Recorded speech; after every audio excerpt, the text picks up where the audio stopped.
Vous aviez vos portraits sur les murs de nos villes, noirs de barbe et de nuit, hirsutes menaçants.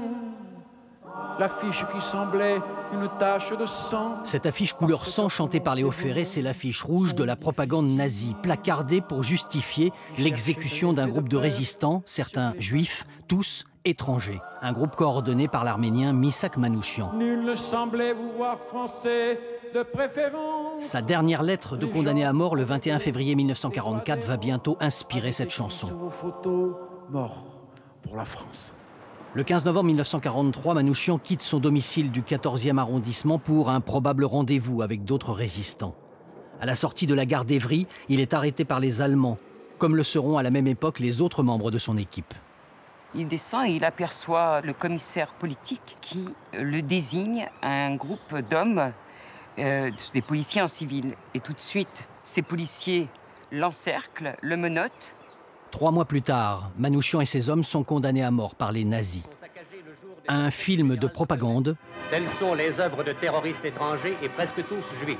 Et cette fameuse affiche collée sur les murs du pays ont pour but de justifier devant l'opinion l'exécution de ces résistants. Avant d'être fusillé au Mont-Valérien, Misak Manouchian écrit une dernière lettre à sa femme, Mélinée. Sous la plume de Louis Aragon, cette lettre tragique, citée fidèlement, est devenue ce poème poignant que Léo Ferré mettra bientôt en musique. Je meurs sans haine en moi pour le peuple allemand. 60 ans après Ferré, le groupe Feu Chatterton a repris cette chanson. Adieu la peine et le plaisir, adieu les roses.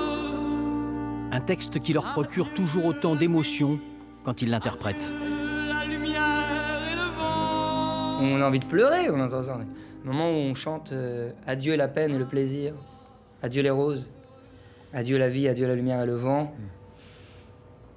C'est difficile, c'est difficile de se retenir. Et à chaque fois, c'est une vague qui, moi, personnellement, mais je pense tout le groupe, je le ressens sur scène, nous amène très très haut dans ce que peut être l'émotion humaine, quoi.